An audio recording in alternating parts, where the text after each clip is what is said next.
ये मानव का शरीर जो है बड़ा दुर्लभ है, लेकिन देहिनाम क्षणभंगुरम, एक तो ये मानव का शरीर मिलना बड़ा कठिन है, बड़ा दुर्लभ है, और दूसरे इस मानव शरीर का एक क्षण का ठिकाना भी नहीं है।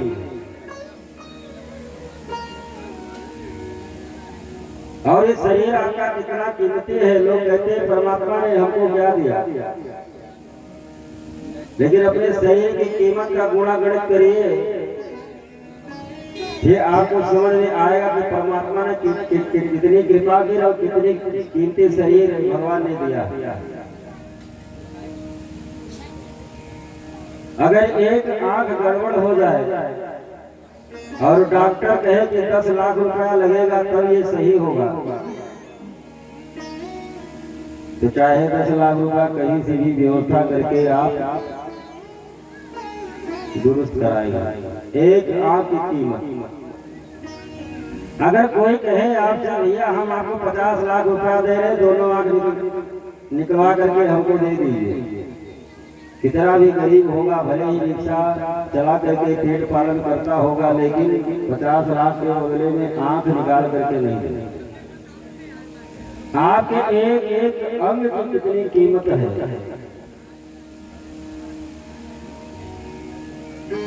तो समझ लीजिए कि मानव का शरीर कितना मूल्यवान है। बड़े भारी मानुष तन पावा, दुर्लभ सदे सन गावा। जो सौभाग्य आपको प्राप्त है, इस कथा के लिए देवता लोग भी तरसते हैं, लेकिन भगवान की कथा में, भगवान के सत्संग में, भगवत कार्य में वही आ सकता है। भाग्योदयेन बहुजन्म समर्जितेन सतसंगमं च लभते पुरुषो यदा वै। जब जन्म जन्मांतर के जब पुण्य सुकृत भाग्य उदय होते हैं, तब सत्संग भगवान की कथा का लाभ प्राप्त होता है। नहीं तो यही अति कठिनाई रावत, अति कठिनाई राम कृपा आए न जाई। अति कठिनाई राम कृपा आए न जाई। गृहकार ज्ञानांजा,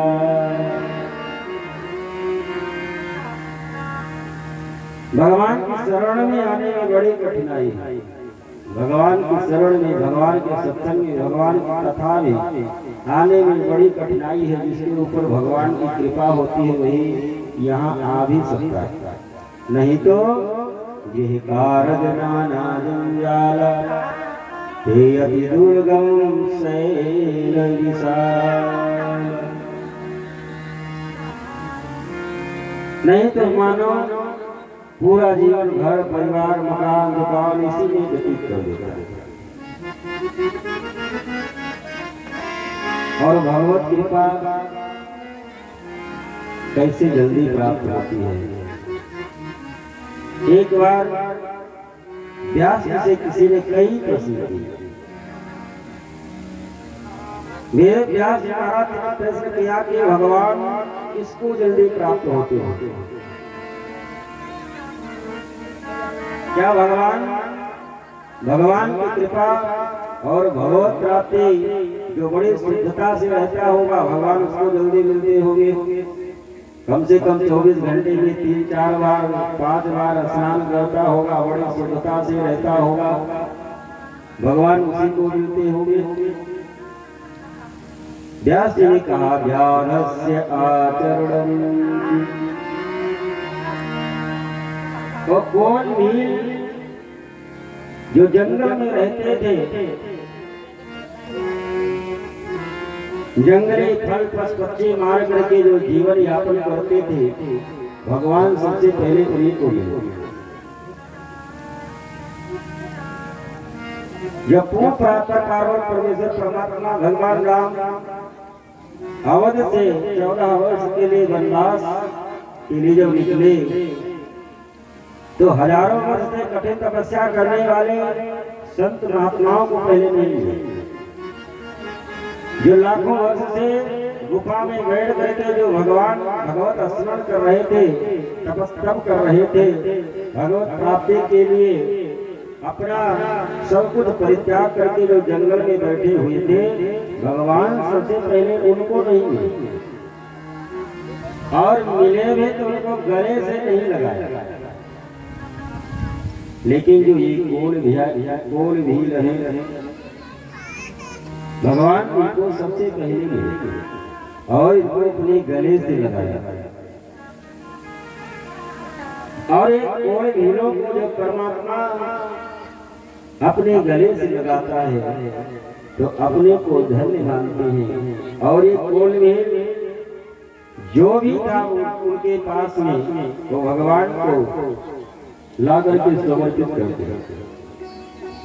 भगवान के सामने कोई दिखावा नहीं है, कोई भील दौड़ करके लेकर के जो उसके पास का मूल फल का ला करके भगवान को समर्पित कर दिया, किसी के पास में फल फूटा वही ला करके भगवान को समर्पित कर दिया, कोई मछली मार करके लाया था वही ला करके भगवान के सन्मुख भगवान को समर्पित कर दिया। लखनलाल जी ने कहा कि बड़ी सेवा सरकार आप कर रहे हैं। कोल भीलों ने कहा कि लखनलाल, हमारी तो सबसे बड़ी सेवा यही है कि हम तो अनपढ़ गवार जंगल में रहने वाले, आज तक कोई राजा महाराजा हमसे मिलने के लिए, हमारा हाल पूछने के लिए आया नहीं, तो हमको क्या जान कि किसकी कैसे सेवा सत्कार करना चाहिए। और हमारी सबसे बड़ी सेवा यही है कि जो आज तक हम करते चले आए, हसे हमारे प्रभु बड़ सेवकाई, लेन वासन वसन दुआ। जय राम जय जय राम, श्री राम जय राम जय जय राम, श्री राम जय राम जय जय राम, श्री राम जय राम जय जय राम। कोल भीलों ने कहा कि हमारी सबसे बड़ी सेवा यही है कि जो आपके पास में था उसको हमने छीन नहीं, क्योंकि आज तक हम वही करते चले आए। परमात्मा तो केवल आपके हृदय को देखता है और छल कपट का परित्याग करके वो जो कोल भील भगवान से मिले तो भगवान अपने गले से लगे। तो मान लीजिए भगवान ये नहीं देखते कि कोई शुद्ध है कि अशुद्ध है, कि स्नान किया है कि नहीं है। भगवान पवित्रता और पवित्रता नहीं देखते, तो भगवान कम से कम उम्र तो देखते होंगे कि जो वृद्ध हो जाए, 60 साल का ऊपर हो जाए, पूरा जीवन अपने घर परिवार मकान दुकान रिश्तेदार में लगा दिया हो, अंतिम में भगवान को मूर्ख बनाने के लिए मंत्र दीक्षा ले लिए और भगवान का भजन करेंगे तो भगवान का भजन नहीं हो पाएगा। व्यास जी महाराज कहते हैं कि ध्रुवस्य च वायु, ध्रुव जी महाराज भगवान को 5 वर्ष की अवस्था में प्राप्त कर लिया। भगवत प्राप्ति करने के लिए कोई उम्र नहीं होती कि हम वृद्धावस्था आ जाएगी तो भगवान का भजन करेंगे तो भगवान मिल जाएंगे। तो मान लीजिए भगवान शुद्धता अशुद्धता नहीं देखते, उम्र नहीं देखते, तो कम से कम जो ज्ञानवान होते होंगे, पढ़े लिखे होते होंगे, जिनको वेद पुराण शास्त्र का वेद मंत्रों का ज्ञान होता होगा, भगवान सबसे पहले उन्हीं को मिलते होंगे। ऐसी बात नहीं है। विद्या गजेन्द्रस्य का गजेंद्र जो हाथी था, पशु था, वो कौन से विश्वविद्यालय में पढ़ने के लिए गया था, लेकिन गजेंद्र ने जब प्रेम से भगवान का स्मरण किया तो भगवान दौड़े चले आए, गजेंद्र का भी मोक्ष। भगवान ज्ञानी ज्ञान का अज्ञान का नहीं देते कि ज्ञानी है कि मूर्ख है। तो भगवान कम से कम जात पात देखते होंगे, जो उच्च कुल ब्राह्मण कुल में जन्म लेता होगा, उच्च कुल में जन्म लेता होगा, भगवान सबसे पहले वही को मिलते होंगे। व्यास जी ने कहा ऐसा नहीं है। काजाति विदुरस्त यादव पते, आए विदुर जी महाराज दासी पुत्र थे, शुद्ध पुत्र थे, लेकिन परमात्मा उनके यहाँ भी जाकर के कीले कीली का चिंतन है। तो मान लीजिए कम से कम जात पात नहीं देखते तो कम से कम जो धन संपत्ति वाले हैं परमात्मा उनको पहले मिलते होंगे, क्योंकि जिनके पास में धन है वही धर्म कर सकता है, जिनके पास में धन है वही दान दे सकता है, जिनके पास में धन है वही कथा भागवत करा सकता है, वही तीर्थ यात्रा कर सकता है। क्योंकि धन नहीं है तो धर्म हो नहीं पाएगा। व्यास जी ने ऐसा कहा ऐसा नहीं है कि जिसके पास में धन होता है परमात्मा उसी को मिलते हैं। किम तत् सुदामनो धनम, सुदामा जी महाराज के यहाँ हफ्तों बीत जाता था, चूल्हा नहीं जलता था, लेकिन सुदामा जी महाराज के चरण को धुल करके भगवान पंचामृत चरणोदक गले से लगा।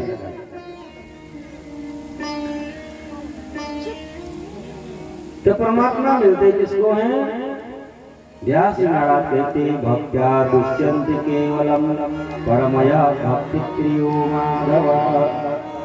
परमात्मा तो केवल मानव के हृदय को देखता है, वो आप किस भाव से परमात्मा का भजन करते हैं। परमात्मा तो केवल भाव देखता है, आपकी धन संपत्ति गई हो ज्ञान, और वो कुछ नहीं देखता, केवल आपके भाव को, आपके हृदय को देखता है। राम नाम अति मीठा है, कोई गा के देखे दे, आ जाते हैं राम कोई बुला के देखे दे, आ जाते हैं राम कोई बुला के देखे दे। राम नाम अति मीठा है, कृष्ण नाम अति मीठा है, कोई गा के देखे, आ जाते हैं राम बुला के देखे, आ जाते हैं राम बुला के देखे।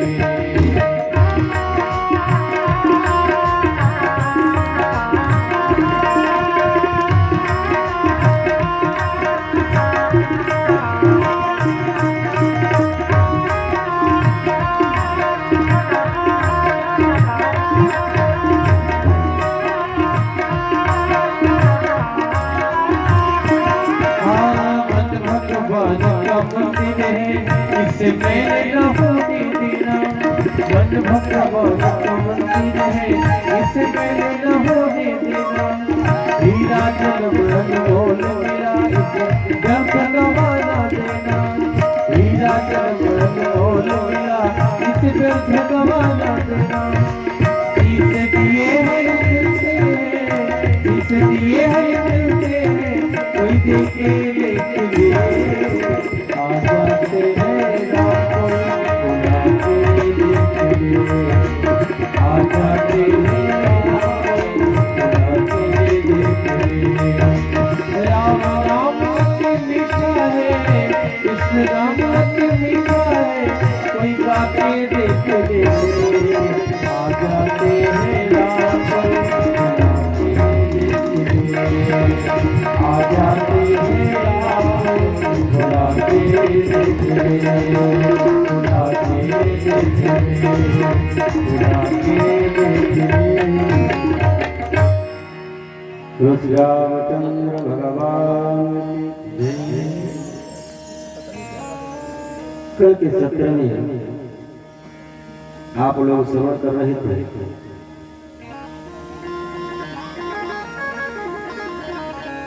कि भगवान शिव की पत्नी सती अपने शरीर का परित्याग करती हैं पार्वती के रूप में जन्म लेती हैं और नारद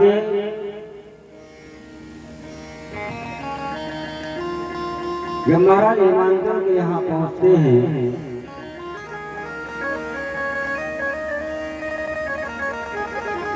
तो महाराज हिमांचल पार्वती जी को चरण में प्रणाम करा करके और उसके भविष्य के बारे में पूछते हैं।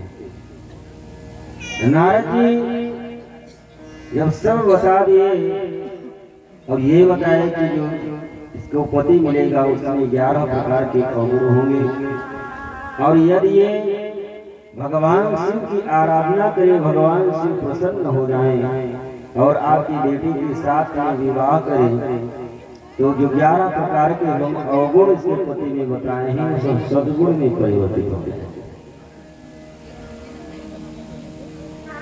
और पार्वती जी को नारद जी मंत्र दे करके गए, किसी मंत्र का जाप करना। कौन सा मंत्र पार्वती जी को बता करके गए थे? इस मंत्र को जप करके पार्वती जी भगवान शिव को प्रसन्न की थी। ओम नमः शिवाय प्रपन्नाय पारिजाताय। इसी मंत्र का जाप पार्वती जी करके भगवान शिव को प्रसन्न की। 5 वर्ष की अवस्था है और महाराज हिमांचल के महल से निकल करके पार्वती जी श्रृंगी तीर्थ गौरी शिखर पर बैठ करके कठिन तपस्या प्रारंभ कर। इतनी कठिन तपस्या भगवान शिव को प्राप्त करने के लिए कर रही हैं। कुछ दिनों तक केवल फल खा करके मंत्र का जाप की, फल का भी परित्याग कर देती है। कुछ दिनों तक केवल जल लेती है और जल का भी परित्याग कर देती है। कुछ दिनों तक केवल पत्ते खा करके तप करती है, पत्ते तोड़ करके खाना भी बंद कर देती है और कुछ दिनों के बाद में जो पत्ते जमीन पर गिर जाते हैं उसे पत्ते को उठा करके खा लेती है और कठिन तप कर रही है।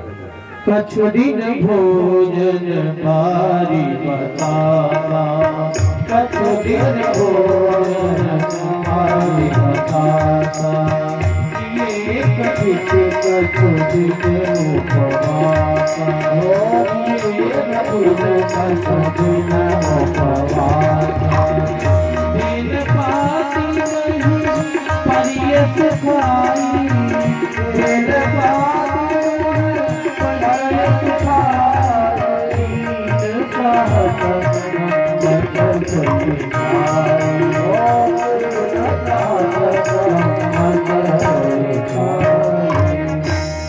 और पार्वती जी भगवान शिव को प्राप्त करने के लिए इतना कठिन तप करने लगी कि इनके तप के प्रभाव से देवता तपने लगे। इनके तप के प्रभाव से देवता तपने लगे और देवता गुरु बृहस्पति के शरण में गए, प्रार्थना करने लगे कि पार्वती जी भगवान शिव को प्राप्त करने के लिए कठिन तप कर रही हैं और इसी तरह से वो तप कर रही हैं, करती रहेंगे तो स्वर्ग में रहने वाले लोग कोई जीवित नहीं बच पाएगा। कोई आप उपाय करें, क्योंकि जब तक भगवान शिव पार्वती से विवाह करने के लिए तैयार न होंगे तब तक कोई इसी प्रकार से कठिन तप करती रहेंगी। ब्रह्मा जी सभी देवगणों को लेकर के भगवान विष्णु के शरण में गए। त्राहि त्राहि महाविष्णु, त्राहि त्राहि महाविष्णु, तपान शरणागता तपसो उग्रेण पार्वत्याः तपन्त्याः परमेणहि। पार्वती जी भगवान शिव को प्राप्त करने के लिए कठिन तप कर रही हैं यदि कोई उपाय व्यवस्था न की गई और भगवान शिव विवाह करने के लिए तैयार न हुए तो हम लोगों का रहना बड़ा मुश्किल हो जाएगा। यथा दग्धा पुरातेन मदनो दुर्तिक्रमा तथैतो दयुक्तो नासादच्चातिमसूसया।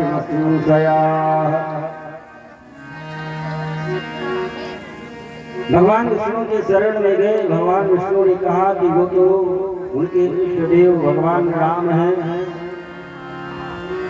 भगवान राम का स्मरण किए। भगवान राम आज भगवान शिव के पास में आए। कैलाश पर्वत पर भगवान राम को देख करके भोले बाबा बड़े प्रसन्न हुए। करके भगवान एक दूसरे को प्रणाम करते हैं, क्योंकि भगवान शिव राम को अपना इष्ट मानते हैं और भगवान राम भगवान शिव को अपना इष्ट मानते हैं। एक दूसरे का भजन पूजन करते हैं।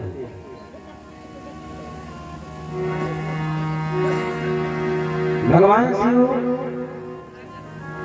से भगवान राम ने कहा कि आपको पता है कि मैं आपके पास क्यों आया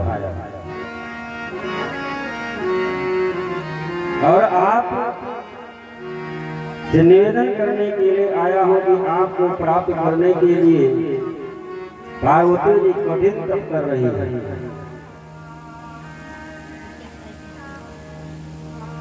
जो आपकी अर्धांगिनी सती थी, अपने शरीर का परित्याग कर चुकी थी, वही पार्वती के रूप में महाराज हिमाचल के यहाँ जन्म लेकर के आपको प्राप्त करने के लिए कठिन तपस्या कर रही है। और उनके कठिन तप के कारण स्वर्ग में रहने वाले देवगण भी परेशान हो रहे हैं। इसलिए आप त्रिलोक पर कृपा करने के लिए आप पार्वती जी के साथ में विवाह करें। भगवान शिव ने कहा कि प्रभु आप तो जानते ही हैं कि हमारा ये पूरा जीवन केवल परस्वार्थ के लिए ही है। मैं जगत की रक्षा करने के लिए, जगत का कल्याण करने के लिए, संसार में कोई उसी प्रकार से दुखी न रहे, जो हमारे शरण में आए मैं उसकी हर प्रकार से रक्षा कर सकूं, उसके लिए मैं कठिन तपस्या भी करता हूं, आपको तो पता ही है। और समुद्र मंथन के समय जब हलाहल निकला, वहां पर आप भी थे। देवगण दैत्य अपने प्राणों की रक्षा करने के लिए, त्रिलोक की रक्षा करने के लिए शरण में जब आए, विसंपीतम सुरार्थम ही, विसंपीतम सुरार्थम ही भक्तवत्सल भवत्रिका। उस समय तो आपको पता ही है, जगत कल्याण के लिए, संसार की रक्षा करने के लिए मैं हलाहल बिस्ती गया और आप हमारे हृदय में निवास करते हैं, इसलिए मैं कंठ में धारण कर लिया, जिसके कारण मेरा नाम एक नाम नीलकंठ पड़ गया। यदा यदा विपत्तिर्हि, यदा यदा विपत्तिर्हि भक्तानां भवति क्वचित् तदा तदा हरण्यासु तत्क्षणात् सर्वथा सदा।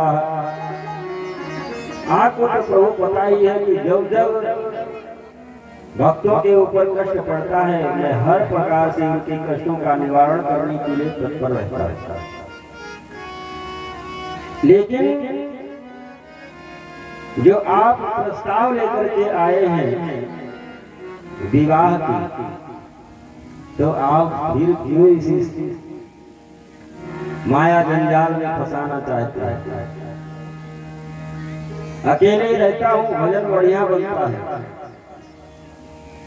आपका भजन करता हूँ, खाली समय मिलता है, आपकी कथा लोग कोई मिल गया सुनने वाला सुनाता हूँ, और नहीं तो कोई सुनाने वाला मिल गया तो बैठ करके सुनता हूँ। और आप विवाह के लिए जो आग्रह कर रहे हैं, हमारी तो इच्छा नहीं है, क्योंकि मैं जानता हूं कि लोहदार मई पासहि, लोहदार मई पासहि दृढ़ं बद्धो विमुच्यते, अस्त्र्यादि पाशं संबद्धौ मुच्येत न कदाचन।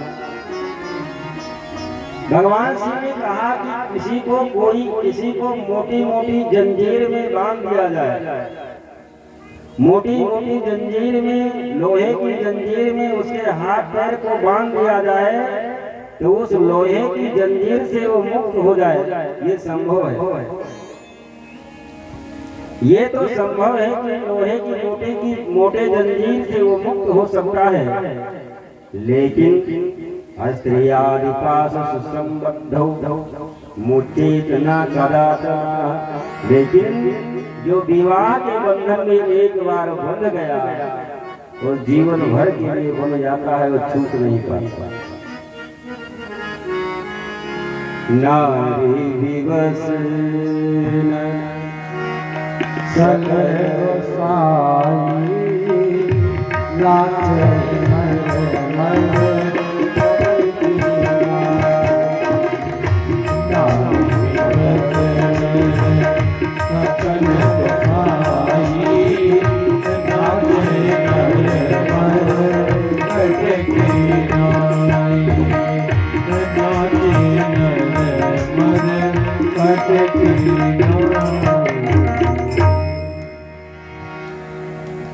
भगवान जी ने कहा कि आप विवाह के चक्कर में क्यों फंसाना चाहते हैं।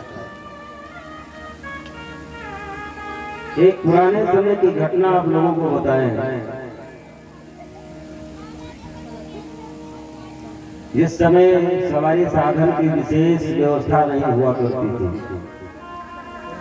लोग पैदल ही कहीं आना जाना होता था तो केवल पैदल मार्ग ही ज्यादा था। सवारी साधन की व्यवस्था जब नहीं थी, उस समय की बात है। एक भाई साहब परदेश चले गए और परदेश में गए कुछ दिन, एक आध साल जब व्यतीत हुआ तो घर वालों ने उनका विवाह तय कर लिया। विवाह तय कर लिया, उससे मोबाइल की व्यवस्था थी नहीं, पत्र लिख करके डाले, भैया घर पे चले आओ, फला तारीख का तुम्हारा तिलक है, फला तारीख को विवाह है, घर पे आ गए। वो बेचारे वहां से जब पत्र पाए वहां से चल पड़े, पैदल ही सुबह से शाम तक चलते रहे। शाम जब होने वाली आई तो सोचे किसी गांव में किसी के यहाँ रुक जाए। रास्ते में गांव पड़ा, गांव में गए, एक बड़ा सा घर देखे, वहीं पर जाकर के रुके। घर वालों ने पूछा, भैया आप कौन है, कहाँ से, अपना सारा परिचय दिए कि हम फला जगह के हैं और प्रदेश गए थे, वहाँ सब नौकरी कर रहे थे और हमारा विवाह है, हमको घर जाना। रात हो गई है तो आगे जा नहीं सकते, तो उन्होंने कहा कि भैया हमारे घर रुक जाओ, सुबह हो भी चले जाना। उनके दरवाजे पर रुक गए और भोजन इत्यादि किए, दरवाजे पर चारपाई डाल दी, सो गए। दरवाजे पर चारपाई डाले, उसी पर लेट गए, लेकिन उस चारपाई में थे खटमल। हम नींद में थे, लेकिन जब खटमल काटने लगे तो नींद कहाँ से आए, तो मन में विचार करने लगे अब क्या करें। दिन भर तो पैदल चले हैं, अब जब सोने का आराम करने का समय पे खटमल काटने लगी, करें क्या। उठ करके बैठ गए। दरवाजे पर था कुआं और कुआं की जगह थोड़ा चौड़ी थी। उन्होंने विचार किया गर्मी का मौसम है तो कुआं का जगह थोड़ा चौड़ा है, इसी पे सो जाए बढ़िया आराम से, ठंडा भी रहेगा।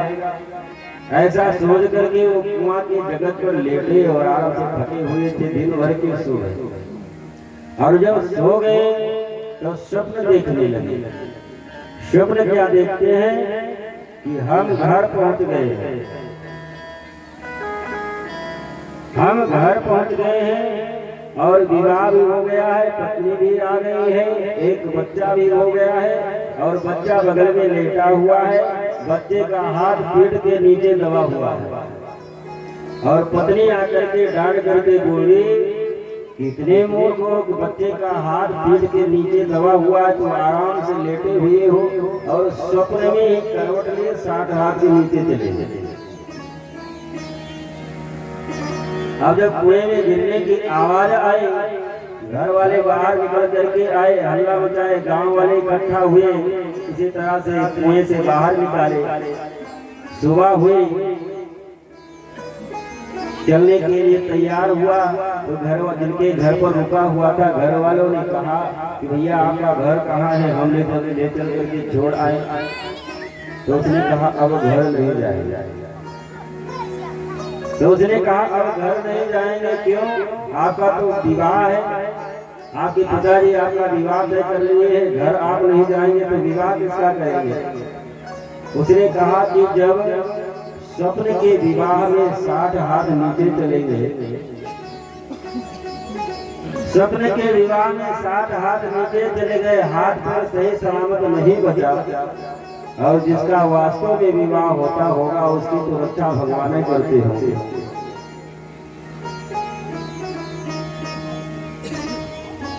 भगवान शिव ने कहा कि प्रभु मैं आपकी आज्ञा को टाल तो नहीं सकता, लेकिन यदि आप इस चक्कर में न पड़ तो ज्यादा ठीक था। भगवान राम ने कहा नहीं, आपको विवाह करना ही पड़ेगा, आप चाहे इसको आज्ञा समझ लें, चाहे आप एक मित्र समझ करके हमारी सलाह समझ लें, और चाहे हम आपको अपना इष्ट देव मानते हैं, आप हमारे द्वारा इसको निवेदन समझें। भगवान शिव ने कहा ठीक है, यदि आपकी आज्ञा है तो आपकी आज्ञा शिरोधार्य है, मैं विवाह करने के लिए तैयार हूँ। भगवान से विवाह करने के लिए तैयार हो गए, लेकिन भगवान से मन में विचार करने लगे कि विवाह करना है तो कम से कम उसका, जिससे विवाह करना उसकी एक बार कम से कम प्रेम परीक्षा तो करनी ही चाहिए कि उसके हृदय में हमारे प्रति कितना प्रेम है, कितना स्नेह है, क्योंकि एक बार तो हमारी अर्धांगिनी बनी चुकी है। क्या उसी जैसे पहले हठी स्वभाव वही है या कुछ बदलाव हुआ? तो परीक्षा लेने के लिए भगवान शिव सप्त ऋषियों को बुलाए। सप्त ऋषियों का स्मरण किए, सप्त ऋषि आए और सप्त ऋषियों से भगवान शिव ने कहा कि पार्वती पही जाए तुम, पही जाए तुम प्रेम परी चाले ऋषने पठयो भवन दूरी करो संधि, दूरी करो संधि। भगवान शिव सप्त ऋषियों से कहे कि आप जाकर के पार्वती की प्रेम परीक्षा है, और यदि आप लोगों को उचित लगे तो उससे कह देना कि आपकी तपस्या अब पूर्ण हुई, भगवान शिव आपके साथ में विवाह करने के लिए तैयार हैं। यदि आपके पिताजी आपको बुलाने के लिए आए तो आप निश्चिंत होकर के अपने घर जाएं। ऐसा समझा करके सप्त ऋषियों को भगवान शिव पार्वती के पास भेजा। सप्त ऋषि जब पार्वती के पास में आते हैं तो पार्वती के स्वरूप को देख करके सप्त ऋषि अचंभित होते हैं कि मालूम पड़ता है कि ये तप नहीं कर रही है, मालूम पड़ता है कि ये तप की मूर्ति है। ऋषि ने गौर देखी कहाँ देखी,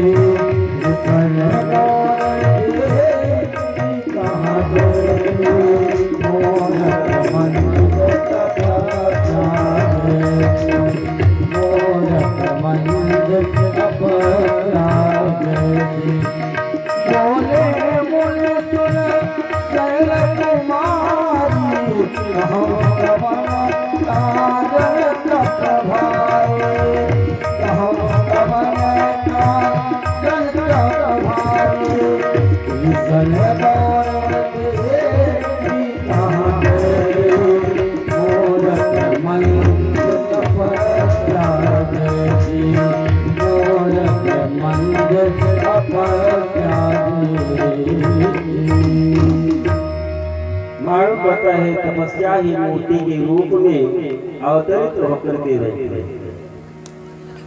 सप्त ऋषियों को देख करके पार्वती के चरणों में प्रणाम करती हैं। सप्त ऋषि देवी पार्वती जी से प्रश्न करते हैं कि इतनी कठिन तप किसके लिए कर रही है, क्यों कर रही है, इतना कठिन तप करने का कारण क्या है। पार्वती जी ने कहा कि यदि मैं कहूंगी तो आप लोगों को हंसी आएगा। मैं किस लिए और किसके लिए इतना कठिन तप कर रही हूँ, इतना कठिन तपस्या कर रही हूँ, यदि मैं कहूंगी तो आप लोगों को कठिन, अब आप लोगों को हंसी आएगा। जिस प्रकार से कोई बहते हुए नदी में बालों के रेत से महल बनाना चाहता हो, कोई जैसे बहते हुए नदी में उसी के बालों की रेत से महल बनाना चाहता हो, तो क्या बहते हुए नदी में उसी बालों के रेत से कोई महल बना सकता है? संभव है? कितना भी प्रयास करे, कितना भी प्रयत्न करे, लेकिन बालों के रेत से नदी में कोई महल नहीं बना सकता। पार्वती जी ने कहा कि मैं उसी प्रकार से प्रयत्न कर रही हूँ, उसी प्रकार से मैं प्रयास कर रही हूँ। और जिस प्रकार से किसी पक्षी के दोनों पंख काट दिए जाए और उस पक्षी से कहे अब उड़ो, तो क्या किसी पक्षी के पर कटने के बाद में क्या उड़ सकता है? क्या संभव है? ये असंभव का। पार्वती जी कहती हैं कि जिस प्रकार से बालू बहते हुए नदी में बालू की रेत से महल नहीं बनाया जा सकता, ये असंभव है। किसी पक्षी के पर को काट दिया जाए, उसको उड़ने के लिए कहा जाए, वो उड़ नहीं सकता, ये भी उसी प्रकार से मैं भी प्रयास और प्रयत्न कर रही हूँ भगवान शिव को प्राप्त करने के लिए। हमको तो असंभव ऐसा लगता है, लेकिन गुरु की आज्ञा मान करके गुरु जी के वचन पर हमको पूर्ण विश्वास है, इसलिए मैं भगवान शिव को प्राप्त करने के लिए प्रयास कर रही हूँ। ऐसा सुन करके सब मुस्कुराए। शासन प्राप्य करोमि सुदृढं तपः रुद्राः पतिर्भवेन मेहि विधायेति मनोरथम्। सप्त ऋषियों ने कहा कि आप किसके कहने पर ये भगवान शिव को प्राप्त करने के लिए इतनी कठिन तपस्या कर रही है, और वो शिव जिनके न रहने का ठिकाना, न खाने का ठिकाना, शमशान में जिनका निवास, नग्न घूमने वाले, जहाँ मिल जाए वहीं खा ले, न रहने का ठिकाना, न खाने का ठिकाना। और आपको पता है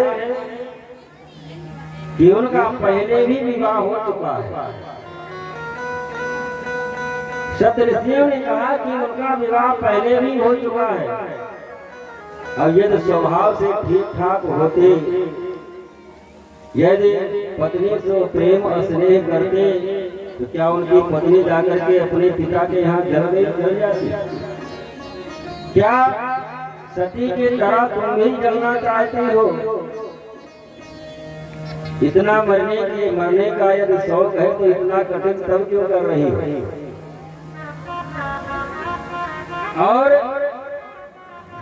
जिस गुरु की बात कर रही हो नारद की, कि उनके कहने पर मैं कठिन तप कर रही हूँ, भगवान शिव हमको प्राप्त हो जाएंगे, तो नारद आज तक अपना घर जब बसा नहीं पाए तो दूसरे का घर कहाँ से बसाएंगे?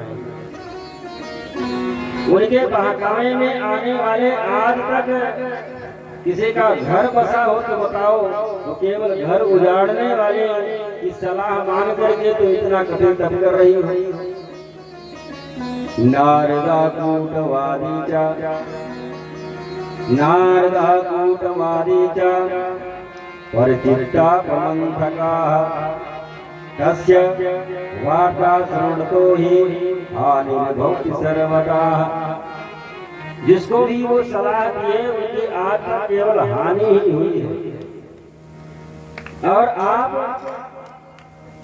उनकी सलाह मान करके इतनी कठिन तपस्या कर रही हो। नारद सीख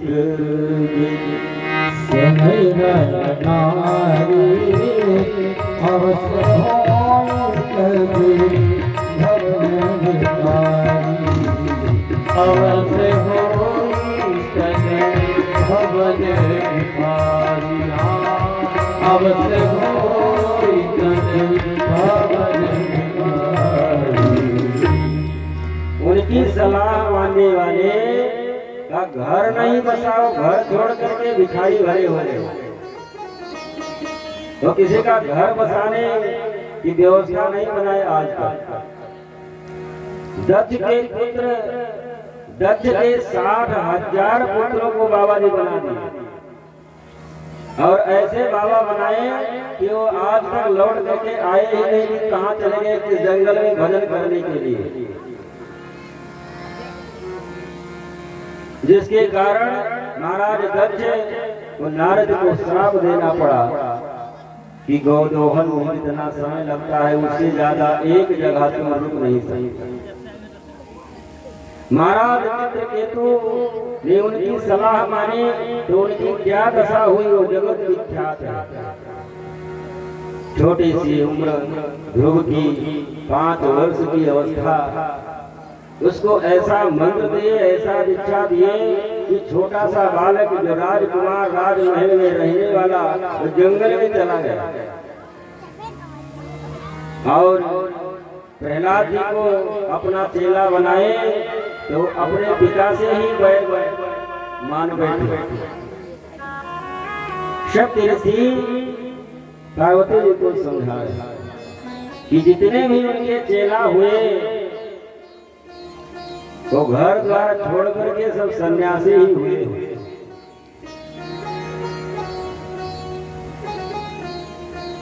और जिनके लिए आप इतना कठिन तप कर रही हैं, जिनको प्राप्त करने के लिए आपके गुरु नारद ने सलाह दी है, उनके बारे में आपको कुछ जानकारी भी है कि वो रहते कैसे हैं, कहाँ रहते हैं, उनका रूप रंग स्वरूप कैसा है। अरे देवी, निर्गुण नीरज कुबेश कपाल अपन अधीह दिगंबर प्यारी। अरे वो निर्गुण और नीरज जो कभी शरीर पर वस्त्र धारण नहीं करते और कपड़े की माला पहनने वाले कपाले, और जिनका कोई घर द्वार नहीं, दिगंबर रहने वाले, उनके साथ में विवाह करने की सलाह दी। और आप उनको प्राप्त करने के लिए इतना कठिन तप कर रही हैं। ईदृशं हि वरम लब्ध्वा किं सुखं संभविष्यति विचारं कुरु देवेशि तवैव गिरिजात्मजे। अरे देवी, भगवान शिव को प्राप्त करने के बाद में आपको कितना सुख होगा, थोड़ा इस पर विचार आपने कभी किया? एक पत्नी थी और कुछ ही दिनों में अपने शरीर का परित्याग कर दिया। कम से कम विचार तो किया होता। और यदि आपको विवाह करना ही है तो हमारी सलाह मानो। जो वैकुंठ के अधिपति हैं भगवान हरि, भगवान विष्णु, जो त्रिलोक में सुंदरता का बखान, जिनके सुंदरता का बखान होता है, आपकी विवाह में उनके साथ कराते। दूसन रही दूसन रहे सकल दोरासी, श्रीमत पुर भय पुर दोरासी। दूसन रहे सकल दोरासी, श्रीमत पुर भय पुर दोरासी। मैं वैकुंठापति भगवान विष्णु के साथ में आपका विवाह करवा दूं। पार्वती जी हाथ जोड़ करके सप्त ऋषियों की तरफ हाथ जोड़ करके कहने लगी, महाराज गुरुणाम वचनम सत्यम, गुरुणाम वचनम सत्यम, सत्यमिति यद् हृदयेन धीः इयमुद्रावृत्तिशामिः दुःखं न च सुखं क्वचित्। पार्वती जी कहती है कि मैं ऐसा जानती हूँ, मैंने ऐसा शास्त्र पुराण में संतों के द्वारा सुना है कि जिनको अपने गुरु के वचन पर विश्वास नहीं है, जिनको अपने गुरु के वचनों पर विश्वास नहीं होता, उनको पूरा जीवन, उनका पूरा जीवन दुख में ही व्यतीत होता है, उनको कभी सुख की प्राप्ति नहीं होती। गुरु के वचन प्रत्येक जय होई, सफल सोना सतगुरु तेरी। प्रतिज्ञा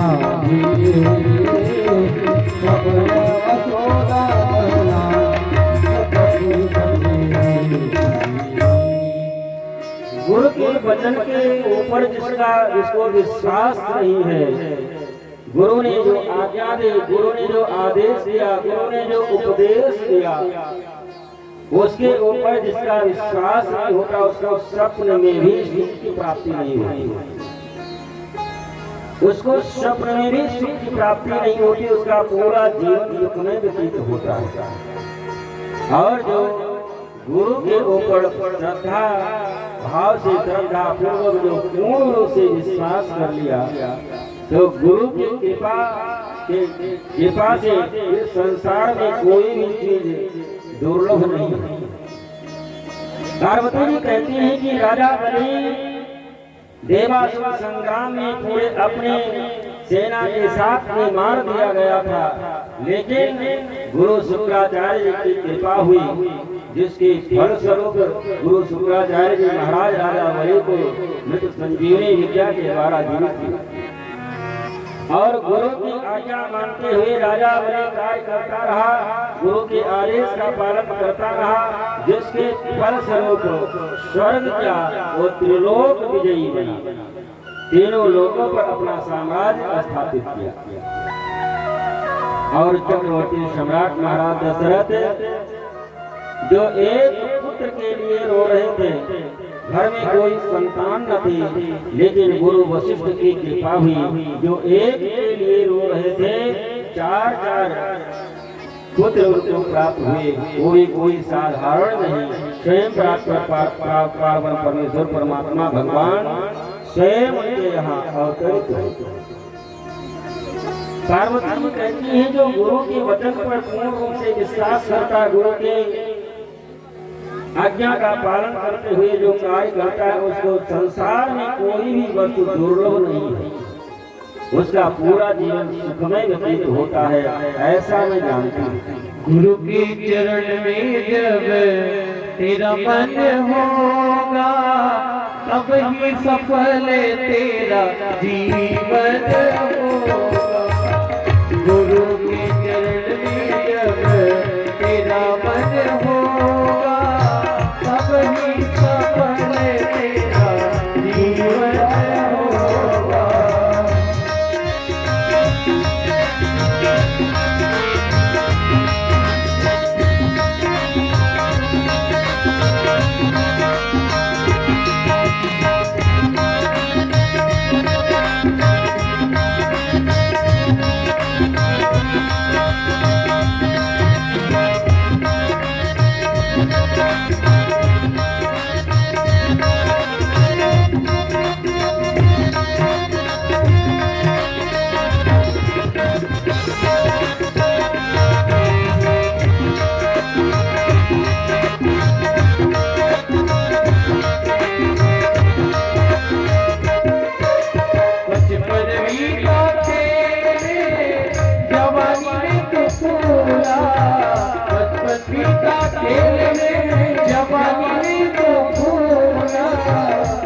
माया का गुलाम बन के राम को तू भूला, माया का गुलाम बन के राम को तू भूला।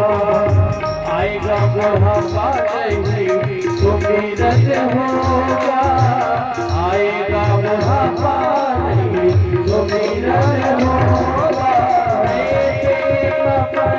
तेरा जीवन होगा, गुरु के चरण में जब तेरा मत होगा, तब ही सफल तेरा जीवन होगा।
सबको है जाना, आज नहीं तो कल सबको है जाना।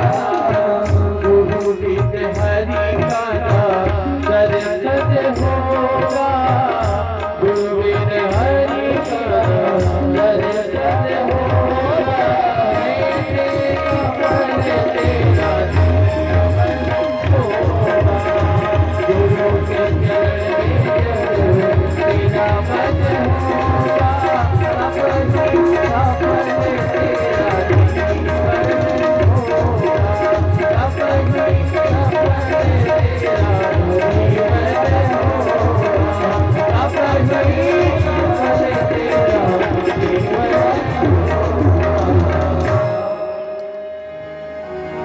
पार्वती जी कहती हैं कि हमको अपने गुरु के वचन पर पूर्ण विश्वास।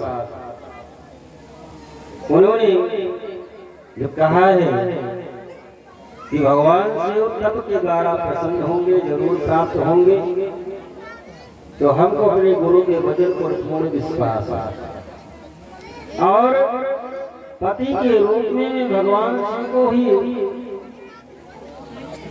स्वीकार कर चुकी हूँ, तो विवाह तो उन्हीं के साथ नहीं करूँगा। महादेव कृष्ण सकल गुण धाम, जय कर मन रम जाहि सन, तेहि तेहि सरकार। माताओं से निवेदन है कि प्रसाद को स्पर्श करा करके और प्रसाद नीचे रख दिया करें। प्रसाद को ठाकुर जी से स्पर्श करा के व्यास गद्दी से तो नीचे भी रख दिया करें।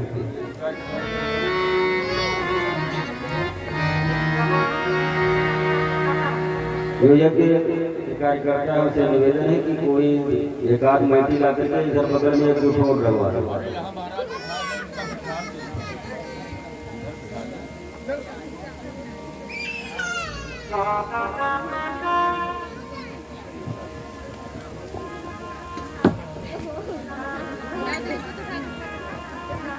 इधर साइड में बैठी बिठवा दीजिए, इधर ऊपर साइड।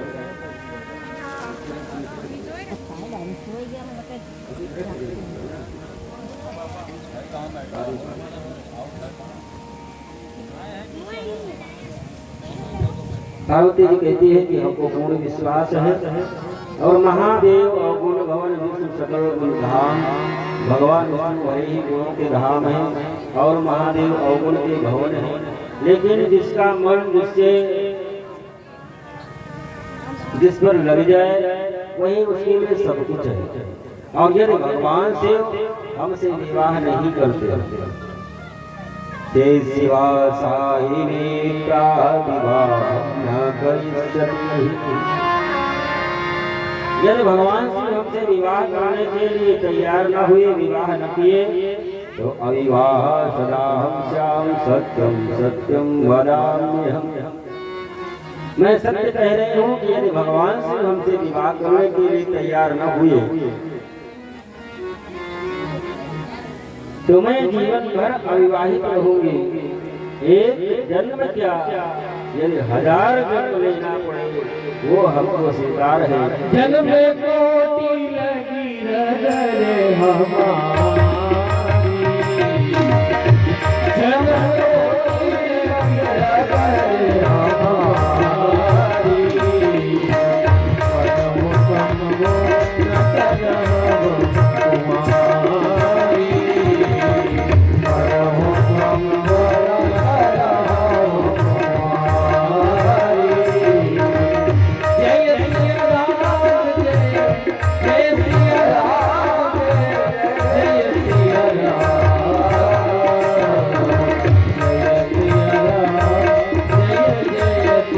राम।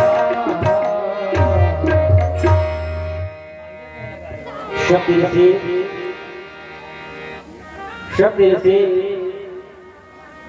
परीक्षा में सफल देख करके पार्वती से कहे देवी हम लोग सत्यसी हैं और भगवान शिव के कहने पर ही आप परीक्षा लेने के लिए आए और हमारी तरफ से आप हमारी परीक्षा में पूर्ण रूप से उत्तीर्ण हुए और निश्चित रहे कि अब आप आपके साथ में भगवान शिव आपके साथ में विवाह करेंगे। जब भी कोई आपके घर से आपको बुलाने के लिए आए, आपके पिताजी आए, आप अपने महल को जाएं, आप अपने घर को जाएं, निश्चिंत होकर के और हमारे वचनों पर विश्वास रखें और भगवान शिव आपके साथ में निश्चित रूप में विवाह करेंगे। शब्द ऋषि वापस लौट करके आए, भगवान शिव से पार्वती की प्रेम कथा को सुनाए और शिव भगवान से पार्वती की प्रेम कथा सुनते सुनते उनकी समाधि लगी। पार्वती की प्रेम कथा को सुनते सुनते भगवान शिव की समाधि लग गई और समाधि जब भगवान शिव की लगी तो बहुत दिन व्यतीत हो गई, भगवान शिव समाधिस्थ थे। और भगवान शिव की समाधि लगने के बाद में इधर एक तारकासुर नाम का दैत्य कठिन तपस्या करके ब्रह्मा जी से वरदान प्राप्त कर लेता है। तारकासुर संभलते ही काला, तारकासुर संभलते ही काला, भुज प्रताप बलदेव विशाला, भुज प्रताप बलदेव विशाला, तेहि सबरो योगपति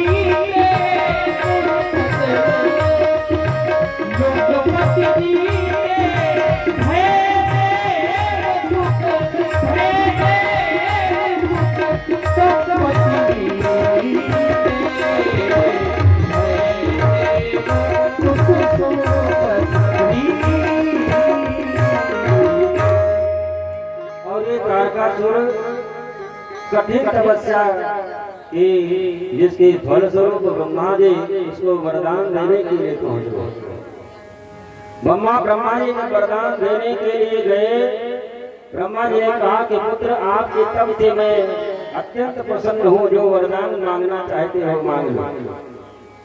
तारकासुर ने कहा कि प्रभु यदि आप हमारे तब से प्रसन्न हैं तो मैं आपसे जो मांगता हूँ आप देने के लिए तैयार हैं। ब्रह्मा जी ने कहा शंभो होगा तो जरूर देंगे। त्वयाचा निर्मिते लोके त्वयाचा निर्मिते लोके सकले अस्मिन् महाप्रभो मत्तुल्यो बलवान् नूनं न भवेत् कोऽपि वै भगवान्। यदि हमारे ऊपर आप पसंद है तो आप हमको ऐसा वरदान दें कि तीनों लोकों में हमारे समान कोई भी बलवान न हो और आप हमको अमृत का वरदान दें। ब्रह्मा जी ने कहा कि हम ही जब अमर नहीं है तो हम आपको अमृत का वरदान कैसे दे सकते हैं और जो मांगो में देने के लिए तैयार हो। तारकासुर मन में विचार करने लगा कि अब क्या और कौन सा वरदान मांगू, अमृत का वरदान दे नहीं सकते ब्रह्मा जी। मन में विचार किया इस समय भगवान शिव की समाधि बन गई है और भगवान शिव की समाधि कब टूटेगी इसका कोई पता नहीं। 1000 वर्ष बीत जाए कि लाख वर्ष बीत जाए। और दूसरी बात, उनकी जो पत्नी थी वो अपने पिता के यहाँ जाकर के अपने शरीर को जला दे चुकी है। तो मैंने विचार किया कि मैं ऐसा वरदान मांगू जो असंभव हो। तारकासुर ने ब्रह्मा जी से वरदान मांगा। सब सन कहा बुझाई विधि गनुन निधन तब होई शंभु सुख शंभूत सुत एहि गीत हिरन सोई एहि गीत हिरन वरदान मांगा कि हमारे मृत्यु जब भी हो तो भगवान शिव के द्वारा उत्पन्न पुत्र के द्वारा। ब्रह्मा जी ने तथास्तु कह दिया और वरदान प्राप्त करके तीनों लोगों में तारकासुर उपद्रव करना प्रारंभ कर दिया। देवता लोग घबराए, अपना स्वर्ग छोड़ करके इधर उधर भटक रहे हैं। सभी देवगण ब्रह्मा जी के शरण में गए, निवेदन किए कि आप तारकासुर को वरदान क्या दे दिए, हम लोगों का रहना बड़ा मुश्किल कर दिया और यहाँ तक स्वर्ग क्या तीनों लोगों पर लोगों को परेशान कर रहा है। ब्रह्मा जी ने कहा कि अब करे क्या है, तो एक ही उपाय बचा है, क्योंकि हम वरदान दे चुके हैं कि भगवान शिव के द्वारा उत्पन्न पुत्र के द्वारा ही तुम्हारी मृत्यु। और भगवान शिव तो इस समय समाधिस्थ है और उनकी समाधि कब टूटेगी इसका कोई पता नहीं है। 1 वर्ष व्यतीत हो जाए कि 1000 वर्ष व्यतीत हो जाए, कोई ठिकाना नहीं। लेकिन एक उपाय है, वो क्या है? कामदेव से निवेदन करो। यदि कामदेव भगवान शिव के समाधि को तोड़े, भगवान शिव जागृत हो, तो हम लोग चल करके उनसे निवेदन करें पार्वती जी के साथ में विवाह करें, क्योंकि अपने इष्टदेव राम को वचन भी दे चुके हैं। सप्तऋषि गए थे और प्रेम परीक्षा लेकर के भी आए हैं। ब्रह्मा जी के कहने पर देवता कामदेव का स्मरण किया। कामदेव आया। कामदेव से देवताओं के राजा निवेदन करने लगे कि जगत कल्याण के लिए, जगत हित के लिए आपको भगवान शिव की समाधि तोड़ना पड़ा। कामदेव ने कहा क्या मरने के लिए हम ही हैं? भगवान शिव की समाधि तोड़ने का मतलब मृत्यु को दावत देना। इंद्र ने कहा पर ही देला सजई जो दे संकट संत पर कहते परहित लागी सजई जो देहि संकट संत पर कहते। इंद्र ने कहा कि जो परहित के लिए शरीर का परित्याग भी कर देता है उसकी प्रशंसा तीनों लोक में होती है। और इसमें किसी निजी व्यक्ति का एक व्यक्ति का स्वार्थ इसमें नहीं है, समाहित है। इसमें तो तीनों लोगों का हित है। क्योंकि आपको पता है कि तारकासुर के अत्याचार से, दुराचार से तीनों लोगों के लोग दुखी हैं। और जब तक भगवान श्री की समाधि टूटेगी नहीं, जब तक वो विवाह करेंगे नहीं, उनके द्वारा पुत्र उत्पन्न होगा नहीं, तारकासुर की मृत्यु होगी नहीं। शिव के निवेदन करने पर कामदेव भगवान शिव की समाधि तोड़ने के लिए तैयार हो गया।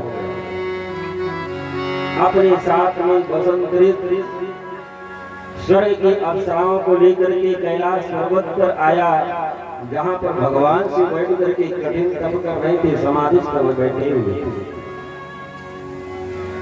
सर्वेषां चैव जीवानां कामोदीपनकारकः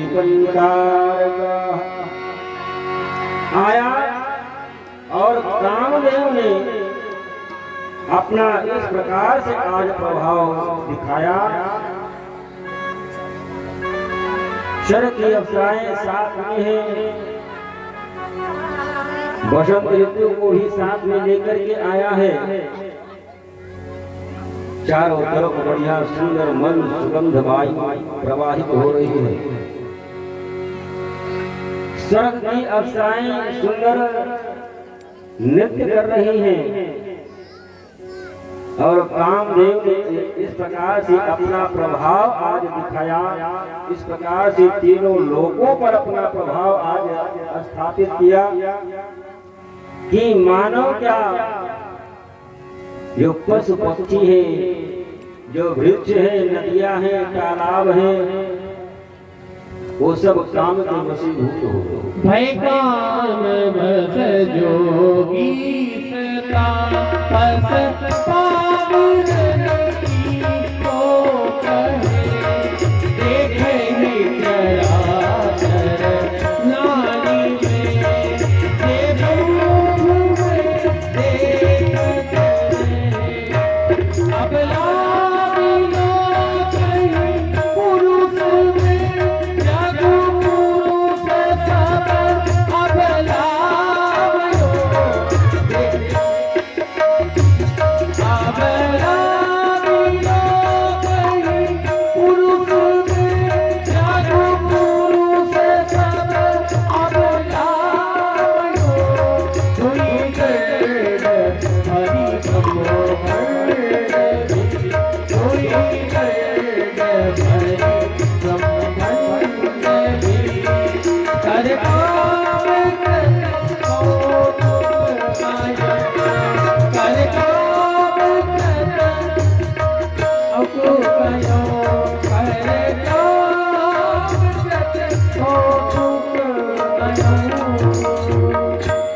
जो ऋषि महर्षि हजारों वर्ष से कठिन तपस्या कर रहे थे, जिनको संपूर्ण संसार ब्रह्म में जिनको दिखता था, संपूर्ण संसार को जो ब्रह्म में देखने वाले जो ऋषि महर्षि संत थे, उनको संपूर्ण संसार काम में दिखने लगा।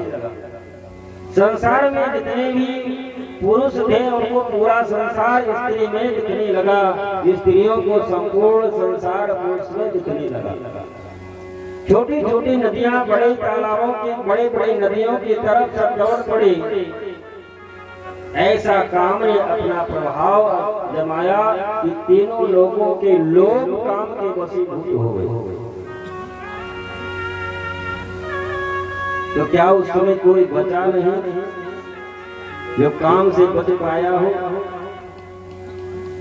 उस समय तो वही बच पाया जेरा के रघुवीर धरी न काहू धीर सबके मन में सिज हरे जेरा के रघुवीर ते उमरे निहितान बहु। उस समय तो काम से वही बच पाया जिसके ऊपर भगवान की कृपा है। और वास्तव में ये काम इतना प्रभावशाली होता है, इसे बच पाना बड़ा कठिन होता है। मां से विश्वामित्र हजारों वर्ष कठिन तपस्या करने वाले मेनका के पीछे दौड़ पड़े।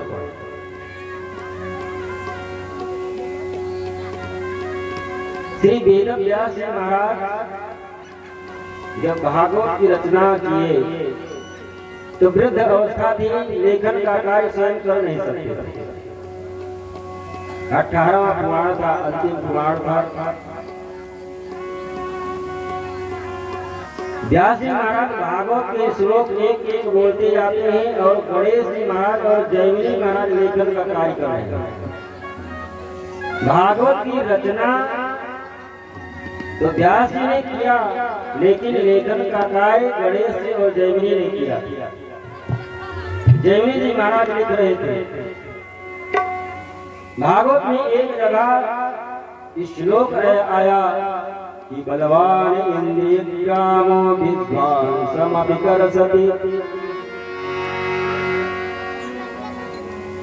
जयमिनी ने कहा, महाराज गुरुदेव ये श्लोक क्या लिखना उचित है? व्यास जी ने कहा क्यों? क्योंकि महाराज आप कह रहे हैं कि बलवान इंद्रियामो विद्वान कर सकते। तात्पर्य कितना भी विद्वान हो, कितना भी ज्ञानी हो, धर्म अधर्म का ज्ञान हो, लेकिन ये इंद्रियां इतनी बलवती होती है कि ये जब काम के वशीभूत हो जाएं और गलत रास्ते पर चला जाए। क्या इस लोक का कोई विद्वान जो है जिसको धर्म का ज्ञान है, क्या धर्म है क्या अधर्म, क्या वो भी काम के वशीभूत होकर के क्या उससे भी गलती हो सकती है? क्या वो भी अधर्म कर सकता है?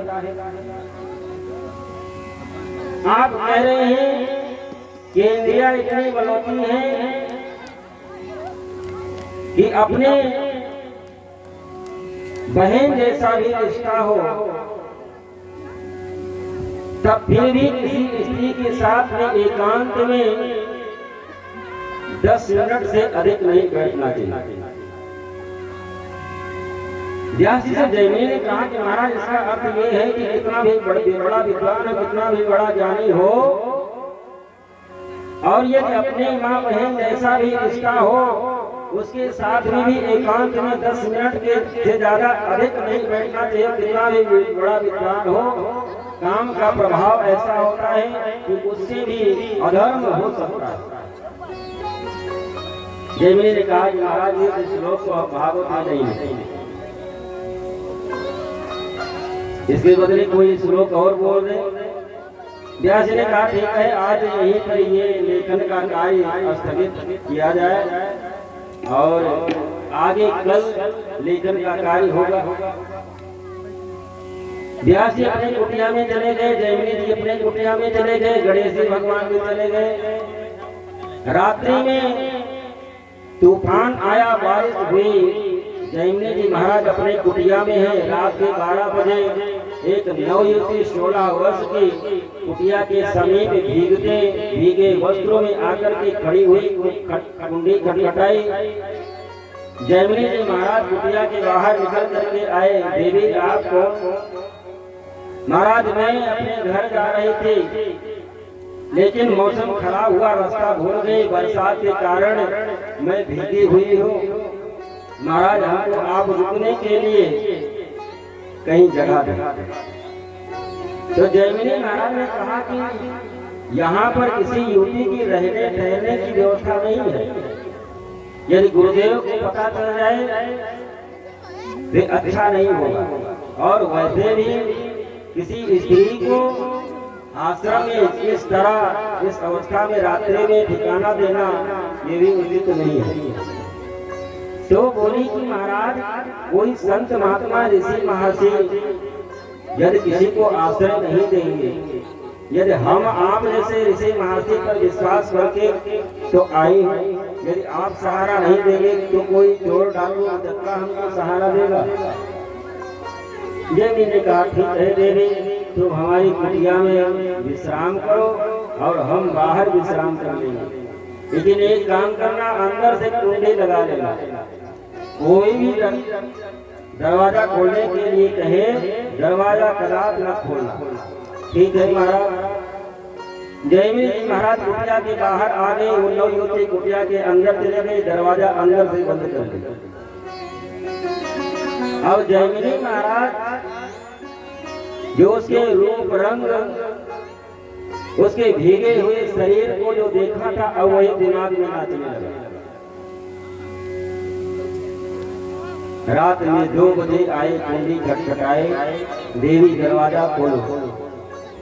मैं दरवाजा नहीं खोल सकती क्योंकि महाराज देवी ने आदेश दिया है कि कोई भी रात में दरवाजा खटखटाए, आवाज दे, दरवाजा नहीं खोलना। अरे देवी मैं जयमिनी ही हूँ, आप दरवाजा तो खोलो। उसने कहा आप कोई भी हो, मैं दरवाजा नहीं खोल सकती। और जयमिनी जी महाराज अपने कुटिया के छप्पर को ऊपर उठा करके और सीधे कुटिया में कूद गए और उस नवयुवती से निवेदन करने लगे कि देवी आपका विवाह हो गया है। तो देवी ने कहा कि नहीं महाराज, हमारा अभी तो विवाह तो नहीं हुआ है। तो देवी महाराज ने कहा कि आप विवाह करेंगे? तो उसने कहा कि आप जैसे संत, आप जैसे ऋषि, आप जैसे महर्षि मिल जाएं, उनके साथ में जिसका विवाह हो जाए उसका तो बहुत बड़ा भाग्य, बहुत बड़ा सौभाग्य। लेकिन महाराज हमारे यहाँ विवाह दूसरे रीत से होता है। वो कौन से रीत से होता है महाराज? हमारे यहाँ विवाह जिस दूल्हे के साथ में हो, दूल्हा घोड़ा बने और दूल्हे के पीठ पर दुल्हन बैठे, तब 7 भावनी होती है। जयमिनी जी ने महाराज ने कहा मैं घोड़ा भी बनने के लिए तैयार हूँ, 7 भावनी क्या, मैं 700 भावनी ले लूंगा, लेकिन देवी आप विवाह करने के लिए तैयार हैं? ठीक है, मैं तैयार हूँ। उसी कुटिया में आगे जलाई गई और भावनी के समय जयमिनी महाराज घोड़ा बने, लेकिन वो देवी पीठ पर बैठी नहीं थी। अब कहे देवी आओ बैठो, भावनी हो जाए, हमारी आपका विवाह हो जाए, लेकिन देवी बैठी नहीं। और जब ऊपर, तब तक सुबह भी हो गई थी। जब फिर ऊपर अपना सर करके देखे तो 16 साल की नवयुवती तो कुटिया में नहीं थी, लेकिन गुरुदेव सफेद दाढ़ी वाले सामने खड़े। सफेद दाढ़ी वाले गुरुदेव महर्षि व्यास खड़े हुए थे। अरे महाराज जयमिनी, वो श्लोक कल वाला, अरे महाराज मैं तुरंत अभी लिख देता हूँ। बलवान इंद्रियज्ञान विद्वांसमभिकर्षति। ये काम इतना प्रभावशाली है, इतना सामर्थ्यवान है कि तीनों लोगों को कुछ ही क्षणों में अपने वश में कर लिया। लेकिन जब फिर भी भगवान शिव की जब समाधि न टूटी, अपने पुष्प धनुष पर पुष्प का बाण चढ़ाया और वहीं पर आम का वृक्ष लगा हुआ था, उसी पर छुप करके बैठ करके और भगवान शिव के तीसरे नेत्र के ऊपर निशाना लगाया और उस समय संपूर्ण पृथ्वी पर मालूम पड़ता है कुछ ही क्षणों में संपूर्ण सृष्टि समाप्त हो जाएगी। समुद्र में लहरें उठने लगी, पर्वत इधर से उधर होने लगे, मालूम पड़ता है कुछ ही क्षणों में अभी संपूर्ण सृष्टि समाप्त हो जाएगी। और देखते भगवान का तीसरा नेत्र खुला, चारों तरफ देखे कि ये काम का प्रभाव संपूर्ण सृष्टि पर समाहित है। चारों तरफ से विराज उठा करके जब देखने लगे तो देखते क्या है कि ये काम, ये हमारे तन को बुलाने के लिए आया था। भगवान तीसरे नेत्र में खोलते हैं और कामदेव जल करके रात हो जाता है। तब शिव तीसर नयन उगारा, चितवत काम भयो जरियारा, आहार भयो जगवारी, चलते हुए है असुर सुमारी, चलते हुए है असुर सुमारी।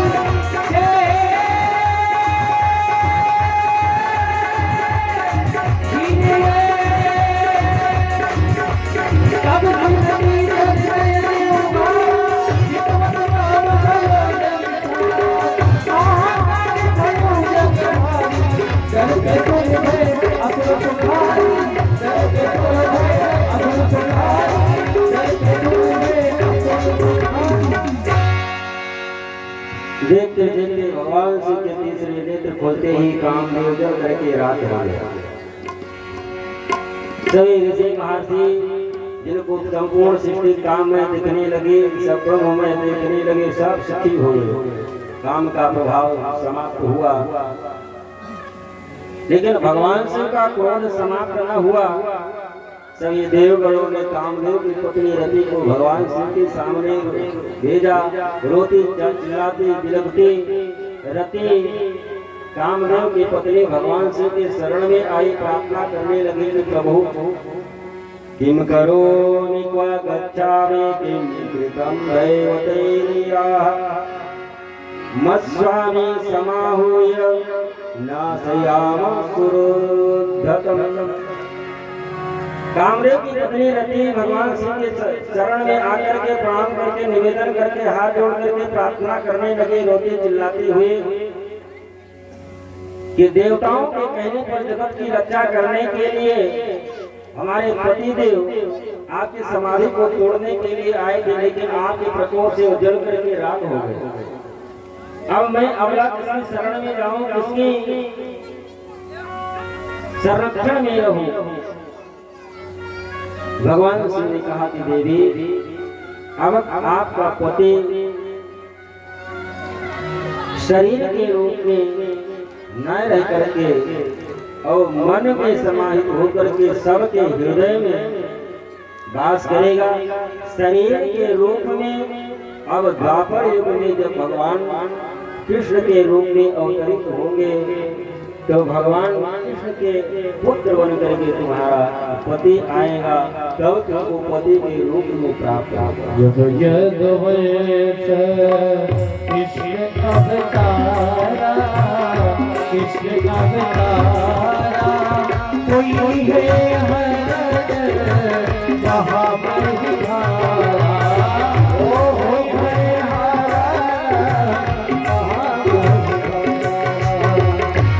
कृष्ण कदम कोई है पति तोरा, कोई है पति तोरा, पतन अन्यथा होय न मोरा, पतन अन्यथा होय न मोरा।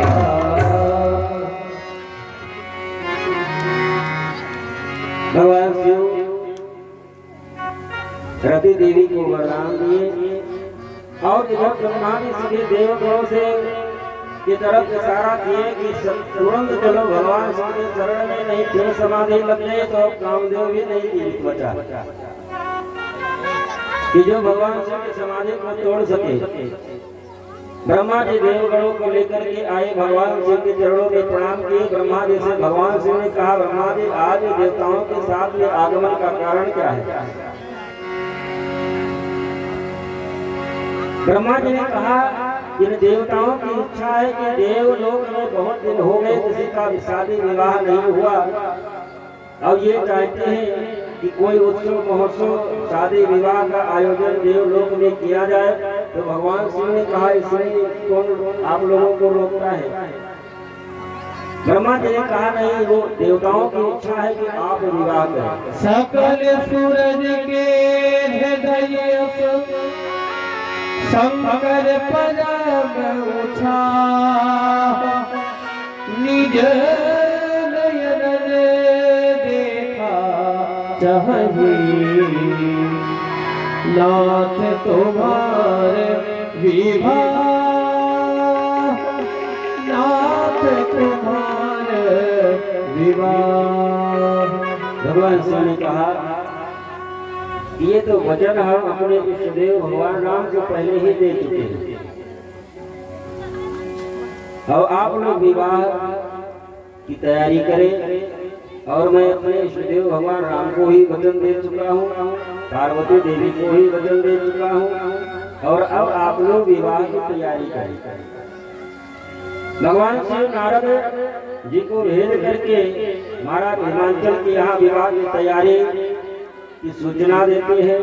महाराज हिमांचल के यहाँ लग्न पत्रिका बन करके महाराज भगवान शिव के यहाँ आए कैलाश पर्वत पर और विवाह की तैयारी भगवान शिव भी करने लगे। लेकिन देवगण तो स्वयं के विमान को और अपने को सजा रहे हैं, संवार रहे हैं, लेकिन भगवान शिव को दूल्हे के रूप में सजाने संवारने के लिए कोई नहीं है। ये देवता इतने बड़े स्वार्थी हैं और ये देवताओं को पता भी है कि ना भगवान शिव के कोई माता है, ना कोई पिता है, ना कोई भाई है, ना भौजाई है, ना कोई घर परिवार में कोई साथ में है नहीं जो दूल्हे को बढ़िया तैयार करे। लेकिन ये देवता भगवान शिव को संवारने के लिए, तैयार करने के लिए कोई नहीं आई। सब अपने अपने विमान को सब सजाने संवारने में लगे हैं। लगे सवारन सकल सुर, वाहन विविध विधान, होई सगुन मंगल सुमन, करहि अपचरा गान।